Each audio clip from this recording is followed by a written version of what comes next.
নমস্কাৰ বন্ধুসকল, মোৰ চেনেলটোলৈ আপোনাক স্বাগতম জনাইছো।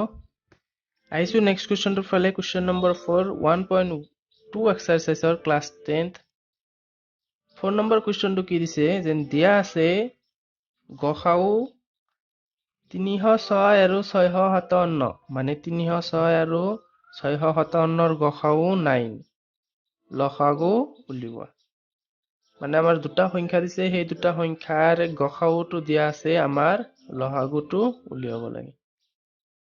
এই কুৱেশ্যনটো কৰাৰ আগতে আমি এটা সূত্ৰ জানিব লাগিব যেন 1.2 এক্সাৰচাইজৰ ওপৰৰ পেজটোতে আছে NCERT কিতাপত, যেন যিকোনো দুটা অখণ্ড সংখ্যা ধৰা হল A Bৰ যদি অখণ্ড সংখ্যাৰ লসাগু আৰু গসাউৰ পূৰণফল কৰো, তেনেহলে সংখ্যা দুটাৰ পূৰণফলৰ সমান হয়।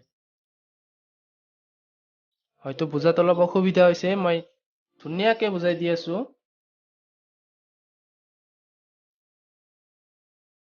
মানে কোনো দুটা সংখ্যাৰ যদি লসাগু আৰু গসাউ পূৰণ কৰো, তেনেহলে যি দুটা সংখ্যাৰ গসাউ আৰু লসাগু উলিয়াব লাগে, সেই দুটা সংখ্যা পূৰণ কৰিলেই সমান হৈ যায়।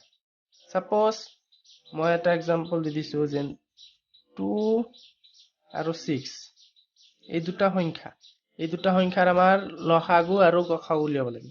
এই দুটা সংখ্যাৰ লসাগু কিমান হ'ব?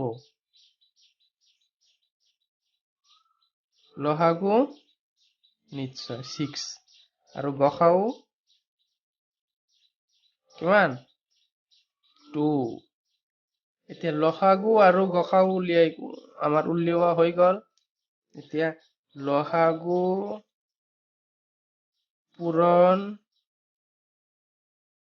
গসাউটো যদি পূৰণ কৰো, তেনেহলে যি দুটা সংখ্যা আছিল 6 পূৰণ 2, সেই সংখ্যা দুটা জাষ্ট পূৰণ কৰি দিলেই আমাৰ এনসাৰ, মানে এই দুটা সমান হৈ যায়।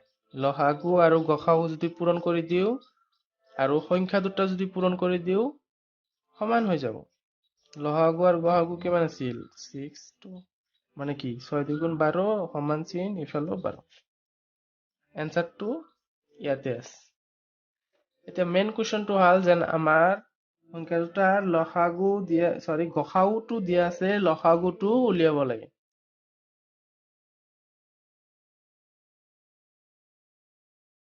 সূত্ৰ মতে আমি কি লিখিব পাৰো? লসাগু পূৰণ গসাউ সমান সংখ্যা দুটাৰ পূৰণফল। এতিয়া সংখ্যা দুটা কি কি আছিল? এইটো আৰু এইটো। 306 পূৰণ 6 5 7। বুজিছে এতিয়া? মানে লসাগু আৰু গসাউ এই দুটা পূৰণ কৰিলে যিমান আহিব, সংখ্যা দুটা পূৰণ কৰিলেও ঠিক সিমানে আহিব। এইটোৱে। এতিয়া ইয়াৰে আমাৰ গসাউটো দিয়া আছে, আমাৰ লসাগুটো উলিয়াব লাগে। গসাউটো কিমান দিয়া আছে? 9।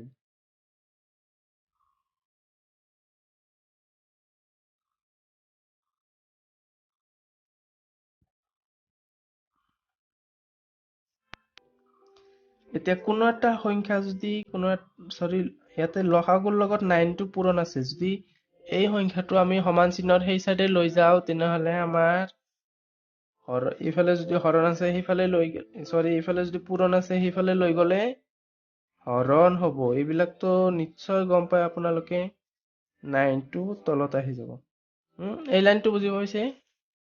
যেন কোনো এটা সংখ্যা যদি লেফট সাইডে বা রাইট সাইডে পূৰণ থাকে, সেইটোক যদি আমি সমান চিহ্নৰ বিপৰীত সাইডে লৈ যাও, হৰণ থাকিলে পূৰণ হৈ যায়, ঠিক তেনেকে যোগ থাকিলে বিয়োগ হৈ যায়, বিয়োগ থাকিলে যোগ হৈ যায়।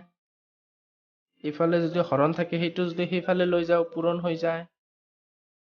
এইবিলাক আপুনি ভগ্নাংশৰ যোগ বিয়োগত মোৰ এটা ভিডিঅ' আছে, ধুনীয়াকে বুজাই দিয়া আছে, এইবিলাক আপুনি চাব পাৰিব, নিজৰ কনচেপ্ট খিনি ক্লিয়াৰ কৰিব পাৰিব। এতিয়া যদি 9ৰে 306 হৰণ কৰো, তেনেহলে যাব নেকি? 9 দি 30 কেইবাৰ যাব? 3 বাৰ। 9 3 গুণ 27, 4 46, 9 5 গুণ 45 নাই, হৰণ নাযায়, এইটোক যাবনে? 9 7 গুণ 63 যাব এইটোক। 9 7 গুণ 9 7 গুণ 63, এইফালে 2 27 হৈ গ'ল।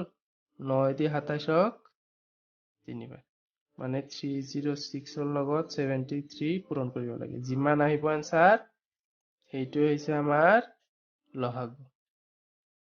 6 3 গুণ 18, 3 3 গুণ 9, 7 6 গুণ 42, 7 3 গুণ 21, 8 3 3 2 2 2 2 3 3 8।